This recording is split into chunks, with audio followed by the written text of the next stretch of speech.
पाकिस्तान की ताजिकिस्तान को बरामदात 30 करोड़ डॉलर तक पहुंच सकती हैं। ताजिकिस्तान में पाकिस्तानी सफ़ीर सईद सरवर कहते हैं कि पाकिस्तानी एक्सपोर्टर्स के लिए ताजिकिस्तान में मौक़े मौजूद हैं। मज़ीद तफसीलात जानते हैं दोशंबे में मौजूद नुमाइंदा बोल न्यूज़ उमर हयात खान से, जो कि इस वक्त पाकिस्तानी सफ़ीर के साथ मौजूद हैं।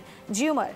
जी बिल्कुल, इस वक्त मैं मौजूद हूँ पाकिस्तान एम्बेसी दोशंबे ताजिकिस्तान में। मेरे साथ इस वक्त जो पाकिस्तान के सफ़ीर हैं ताजिकिस्तान में, सईद सरवर साहब मौजूद हैं।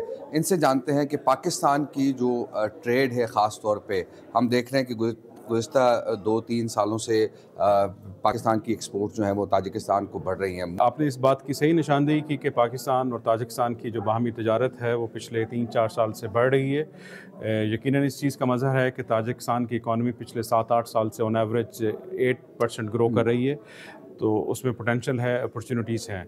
उन अपॉर्चुनिटीज़ को सीज़ करने के लिए हमारी कोशिश ये रही है कि हम ताजिकिस्तान के जो बिज़नेसमैन हैं उनको हम पाकिस्तान लेके जा सकें, और जो पाकिस्तान के बिज़नेसमैन हैं उनको जो इंटरनेशनल एग्जीबिशंस हैं या फोरम्स हैं जो दुशंबे में मुनक़िद होते हैं या खुजंद में होते हैं, उनको हम पार्टिसिपेट करवा सकें। बिल्कुल जी, पाकिस्तान और ताजिकिस्तान की बाहमी तजारत को 30 करोड़ डॉलर तक ले जाने की बात हो रही है। गुज़िस्ता 2-3 सालों से हमारी एक्सपोर्ट्स बढ़ रही जो है वो एक्सपोर्ट्स को बढ़ाया जा सकता है। ठीक है उमर हयात, आपका बहुत शुक्रिया। सब्सक्राइब करें और बेल दबाएं ताकि कोई खबर रह न जाए।